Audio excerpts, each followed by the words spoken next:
I frankly have had a tough time as I've tried to figure out what to say about this bill. I thought about, criticizing the fact that it creates a crime. If you're trans, this creates a crime for who you are. And we don't do that in the law. I mean, we do have laws that once you've committed a crime and maybe you've been released from prison and you've had a felony on your record, there are certain things you can't do. So I suppose that's an example of it, but it's usually for these post criminal issues. But this is the first one I can think of where we've set up a crime for who somebody is.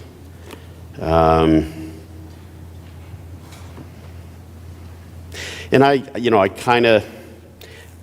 work really hard to just see things from other people's perspectives in order to do this job. And I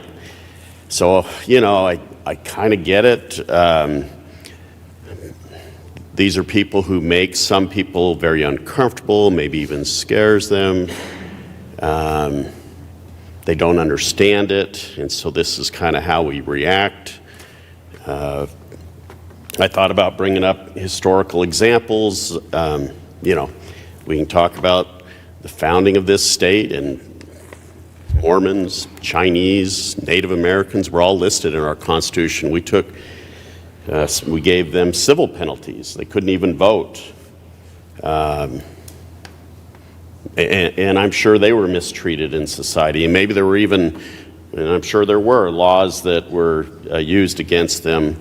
But that seems so remote in time, I'm not sure that it has the impact that I wish it would. Because those are good examples of things we have done in the past and I think regretted. Compromise is the mother's milk of this business, and I'm trying to think of where society has come up with compromises in issues like this, and I thought about Jim Crow laws, the way black people were treated in the South and other places, but Jim Crow laws in the South tried to deal with this issue and base it on compromise. And I think even when it came to bathrooms and drinking fountains, society realized, well, these are humans though. They have human functions, they have a need for water, they have a need to use the bathroom. And so even in those situations, they set up a compromise. And they said, tell you what we'll do. We'll just do separate. And when those facilities seem to be the worst of the worst, people said, well, you have to have equal then. Separate but equal. We don't even do that here. We just say to trans people, unless you are in dire need, and these are the words from the statute, of defecating or urinating,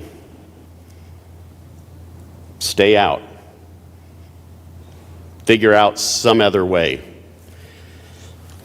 This isn't how we treat people in our society.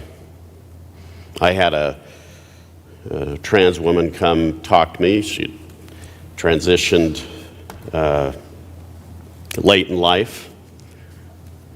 She has a position of some authority in our state or some importance in our state, makes good money, pays taxes, has a spouse, has property.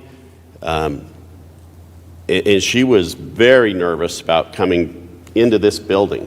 But she came and saw me in my office, brought a friend actually, she was so nervous.